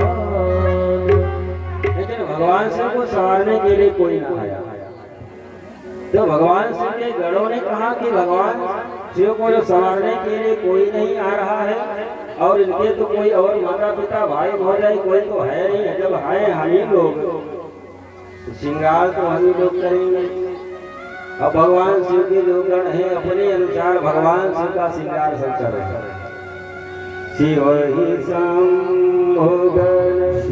शंभुगन करे सिंगारा, जय जय सीताराम, जटा मुकुट मोर सवारा, जय जय सीताराम।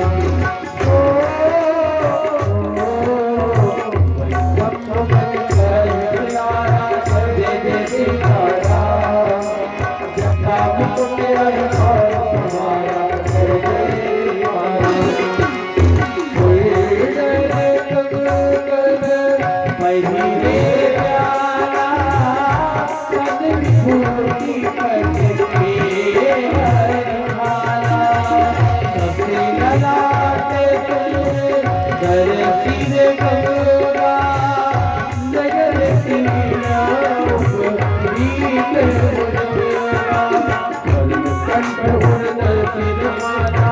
जय जय सीताराम, जय जय सीताराम, अति जय जय सीताराम।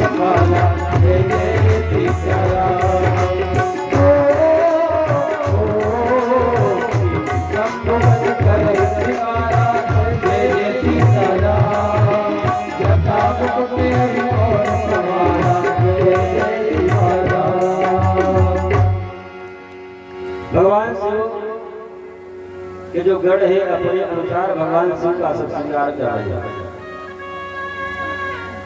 एक भगवान शिव का गढ़ गया और शमशान से कोई मुर्गा जला करके गया था, बढ़िया सुंदर गरम गरम राख लेकर के आया चिता से और भगवान शिव के संपूर्ण शरीर पर भस्म लगा दिया। दूसरा गया और भगवान शिव का जो जटा था क्रोध से कामदेव को जलाने के समय क्रोध से जो भगवान शंकर शिव के जो जटा बिखर गई थी उसको इकट्ठा कर करके और बढ़िया उसी जटा का बढ़िया सुंदर मुकुट बना दिया। एक सर्प को पकड़ा और जटा से बांध करके और उसे का मोर बना दिया। जटा को लपेट करके मोर बना दिया, छोटे छोटे सर्पों को लटकन चारों तरफ से लगा दी, बिच्छुओं का कुंडल, सर्पों की माला, कितना बढ़िया सुंदर श्रृंगार भोले बाबा का भगवान शिव भोले बाबा के गण कर रहे हैं। लेकिन भगवान शिव विवाह करने के लिए जा रहे हैं, तो भगवान शिव का जो जितना ये श्रृंगार है, ये हम मानव के लिए एक उपदेश है। भगवान शिव का जितना भी श्रृंगार है, सब मानव के लिए, जीवों के लिए एक उपदेश है। भगवान शिव कहते हैं कि मैं विवाह करने के लिए जा रहा हूँ, विवाह करना कोई अपराध नहीं है। मानव का शरीर मिला है तो विवाह करना ही चाहिए। मानव का शरीर मिला है तो मानव के शरीर के द्वारा यदि एक संतान की उत्पत्ति नहीं होती है, तो ये शरीर फिर नरक में जाना पड़ता है। या तो संन्यास धारण कर ले, और या तो फिर गृहस्थ जीवन। और गृहस्थ जीवन भगवान शिव कहते हैं कि विवाह करना कोई गलत नहीं है, लेकिन इतना ध्यान रखना चाहिए कि जो मानव का शरीर मिला है, एक दिन भस्म हो जाएगा, एक दिन ये भस्म राख मिल जाएगा।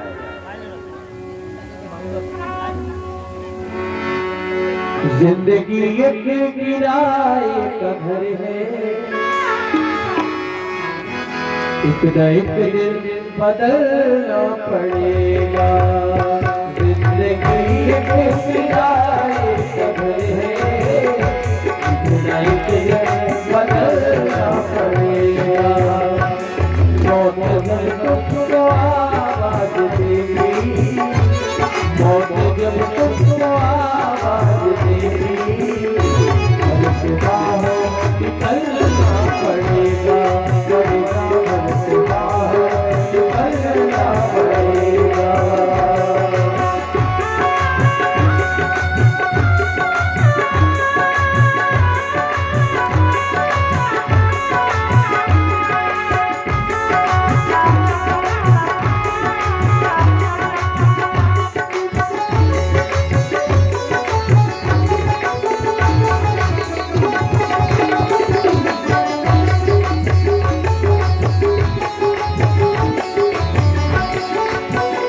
रात के बाद होगा सवेरा, देखना है सवेरा। रात के बाद होगा सवेरा, देखना है सवेरा। आओ फूलों पे रखने से पहले, फूलों पे रखने से पहले तुमको बातों पे चलना पड़ेगा, तुमको बातों पे चलना पड़ेगा। या जमीन पे बनेगी समाधि, या जमीन पे बनेगी समाधि, चिताओं पे चलना पड़ेगा, पड़ेगा या चलना पड़ेगा। जिंदगी एक किराए पे है, बदलना पड़ेगा, पड़ेगा, बदलना पड़ेगा, पड़ेगा, बदलना पड़ेगा। भगवान शिव विवाह के पूर्व अपने शरीर पर भस्म लगा करके उपदेश कर रहे हैं संसार के लोगों को कि मानव का शरीर मिला है, ये मत समझ लेना कि हम अजर अमर हैं। ये शरीर एक दिन राख हो जाएगा, इस शरीर को एक न एक दिन राख होगा।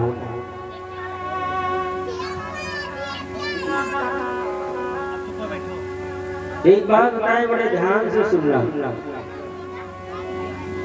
ब्रह्मा जी जब कलयुग के मानव की आयु निर्धारित करने लगे, कलयुग में के मानव की आयु सबकी 40-40 वर्ष निर्धारित की ब्रह्मा जी। 40 वर्ष आयु मानव को दिए, 40 वर्ष आयु गधे को दिए, 40 वर्ष आयु कुत्ते को दिए और 40 वर्ष आयु चमगादड़ को दिए। सबकी 40 वर्ष आयु निर्धारित की ब्रह्मा जी। एक दिन मानव आकर के ब्रह्मा जी से निवेदन करने लगा कि बाबा ये 40 वर्ष में हम क्या कर पाएंगे, कृपा करके आप हमारी आयु को कुछ और बढ़ा दें। 40 वर्ष हम लोगों के लिए बहुत कम है।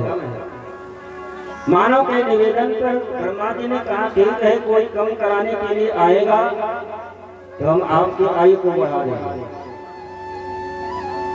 एक दिन गधा रोते हुए आया और ब्रह्मा जी से निवेदन करने लगा कि प्रभु ये आप हमको 40 वर्ष की आयु दिए हैं और ये 40 वर्ष तक मैं दूसरे का बोझा ढोते ढोते अपना जीवन खत्म कर दूंगा।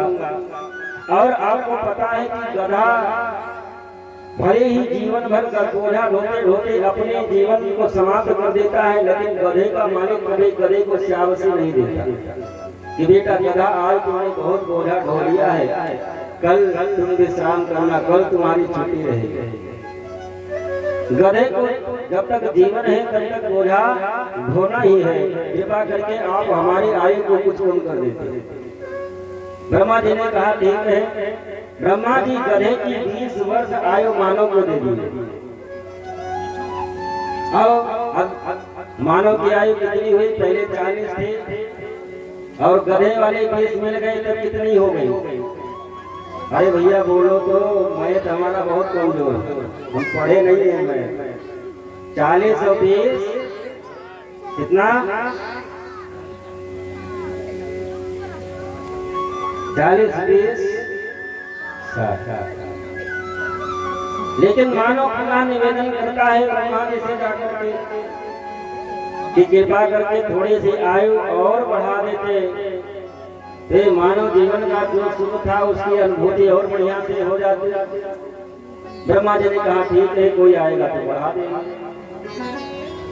एक दिन कुत्ता आया, ब्रह्मा जी से रोने लगा, ये 40 वर्ष तक दूसरे के दरवाजे पर पड़े रहना, टुकड़े पर पेट पालना, कृपा करके आप हमारी आयु को भी कुछ कम कर देते। ब्रह्मा जी कुत्ते की 20 वर्ष आयु कम करके मानव को दे दिए। अब कितना हो गया भैया? 60 हो गया था गधे वाला मिला करके, अब 20 और मिला, तब 60 में 20 मिला तो कितना हुआ? 80। देखो हमारे गांव के बच्चे कितने मजे थे, हमको तो नहीं आता। 60 और 20, लेकिन मानव को फिर भी तृप्ति न हुई। ब्रह्मा से पुनः निवेदन किया कृपा करके थोड़ा और कृपा कर देते तो और आनंद आ जाता। ब्रह्मा जी ने कहा ठीक है, कोई आएगा तो बढ़ा देगा। एक दिन चमगादड़ आया, ब्रह्मा जी से रोने लगा कि 40 वर्ष बचे, उल्टे पेड़ पर लटके रहना, मुख से खाना, मुख से गंदगी करना, ये 40 वर्ष का नरक, कृपा करके आप हमारी आयु को भी कुछ कम कर दें। ब्रह्मा जी ने कहा ठीक है भैया, मैं तुम्हारी भी आयु कम कर देता हूँ। तो चमगादड़ की भी 20 वर्ष आयु मानव को दे दिया गया। अब क्या होगा? पहले 80 होगा पूरा, अब 20 और मिला था। हाँ, अपने आयु है कलयुग में मानव की 100 वर्ष आयु निर्धारित। लेकिन जो 40 वर्ष वास्तविक आयु ब्रह्मा जी के द्वारा दी गई होती है, बड़ा सुख में व्यतीत होता है। 40 वर्ष तक बड़ा सुख में व्यतीत होता है। लोगों लगभग लोगों के माता पिता भी होते हैं, सर पर कोई भार नहीं होता है, बड़े आराम से व्यतीत होता है। और 40 के ऊपर जब गधे वाला जब शुरू होता है, लगभग लोगों के माता पिता भी सीताराम हो गए होते हैं। और जितना भी दुष्कर्म पाप कर्म करना है, इसे 40 और 60 के बीच में शादी विवाह भी हो जाता है, बेटी बेटियां भी हो जाती है, और घर परिवार के लिए चोरी डकैती बेईमानी शैतानी जितना भी मानव को करना है, इसे 40 और 60 के बीच में मानव करता है। जिस प्रकार से गधा पौधा ढोते ढोते पूरे जीवन को बर्बाद कर देता है, गधे का मालिक कभी गधे को शाबाशी नहीं देता, उसी प्रकार से मानव भी अपने घर परिवार के लिए चोरी डकैती बेईमानी करके कहीं से भी धन कमा करके अपने बेटों के लिए अपने परिवार के लिए करता है। लेकिन कभी बेटे ये नहीं कहते कि पिताजी आप हमारे लिए बहुत कुछ कर दिए, अब हम लोग करने के योग्य हो गए हैं, अब आप भगवान का भजन करें, अब आप तीर्थ यात्रा करें, भगवान की कथा को सुने, जिससे आगे का आपका सुधर जाए। ऐसा शायद ही कहीं एकाध करोड़ में किसी का बेटा अपने बाप से कहा होगा। लेकिन बेटे ये जरूर कहते हैं कि पिताजी आपने हमारे लिए क्या किया, आपने तो हमारे लिए कुछ नहीं किया, बड़े भैया के लिए तो ये कर दिए, छोटे के लिए ये कर दिए, हमारे लिए आपने क्या किया। जिस प्रकार से गधा बोधा ढोते ढोते अपना जीवन समाप्त कर देता है, गधे का मालिक कभी शाबाशी नहीं देता, जब देता है तो केवल डंडा देता है, उसी प्रकार से मानव भी अपने घर परिवार के लिए सब कुछ करता है, लेकिन घर परिवार वाले कभी शाबाशी नहीं देते, जब देते हैं तो कहते पिताजी आपने हमारे लिए क्या किया। लेकिन 60 के ऊपर तो सरकार भी रिटायर कर देती है, तो घर परिवार वाले भी रिटायर कर देते हैं। कितना भी बड़ा घर मकान आप बना लिए हो तो जरूर, लेकिन आपका तख्ता या चारपाई दरवाजे पर ही रहेगा। कोई साधु महात्मा आया, अरे बहुत सुनते हो ये महाराज जी आए, थोड़ा घर से जलपान बाहर भिजवा दो, जलपान करा दे। तो घर में तो वो जानते हो क्या बोलती है, एक कुत्ते की तरह हमेशा दरवाजे पर बैठ के चिल्लाया करती है। कोई काम धाम तो है नहीं, कुत्ते की तरह हमेशा दरवाजे पर बैठ करके चिल्लाया करते हैं। 60 के बाद में कुत्ता बने जाना है।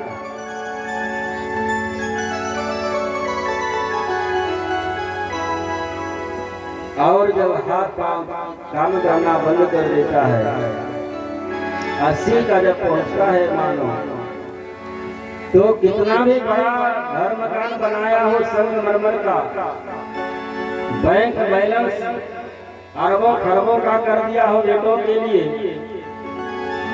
द्वार पर 10-20 गाड़ियां खड़ी हो, लेकिन उसके लिए होता क्या है, घर के बाहर एक टूटी हुई झोपड़ी होगी, घर के बाहर एक टूटी हुई झोपड़ी होगी, झोपड़ी में एक टूटी हुई चारपाई होगी, और उस टूटी हुई चारपाई के पास में टूटा हुआ लोटा होगा, और उसे टूटी हुई चारपाई पर टूटा हुआ रोटी का टुकड़ा होगा, और वहीं पर खाना वहीं पर।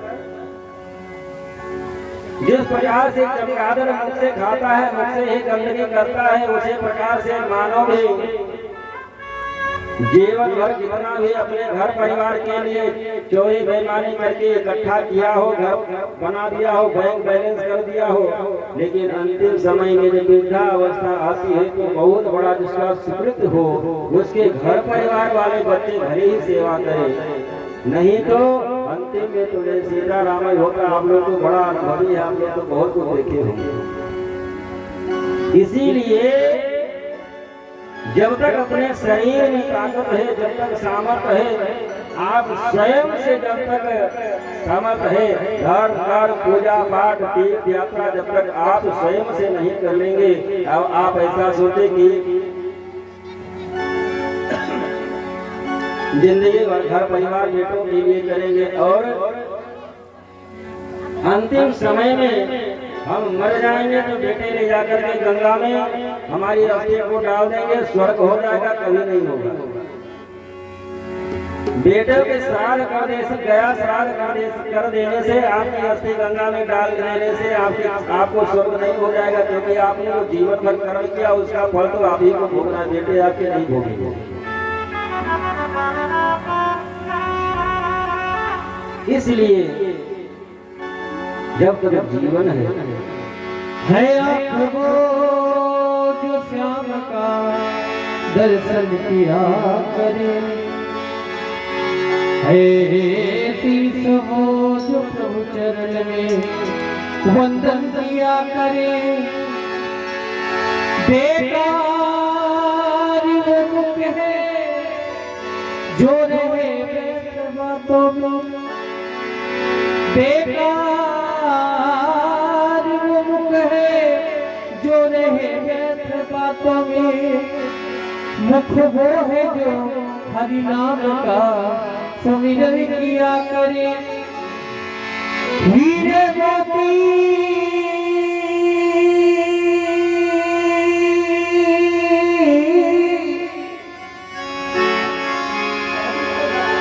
हीरे मोती से शोभा है नहीं है आपकी, मुख वो है जो प्रभु नाम का सुमिरन किया करे। मर कर भी अमर नाम है इस जीव का जग में, मुख वो है जो प्रभु नाम का कीर्तन किया करे।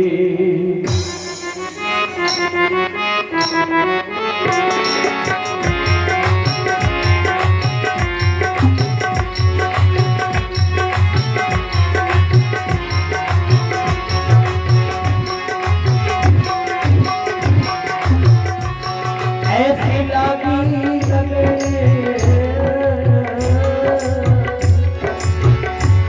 लागी लागी लगे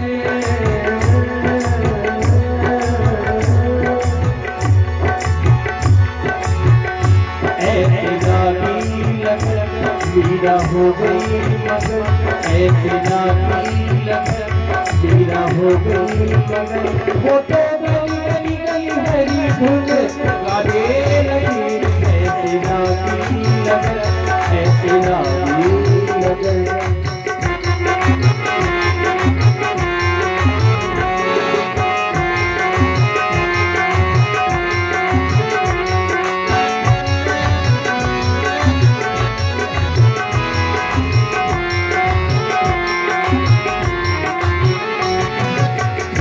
कोई रोके नहीं, कोई रोके नहीं, कोई रोके नहीं, कोई रोके नहीं, मीरा पावे संता समाने लगी।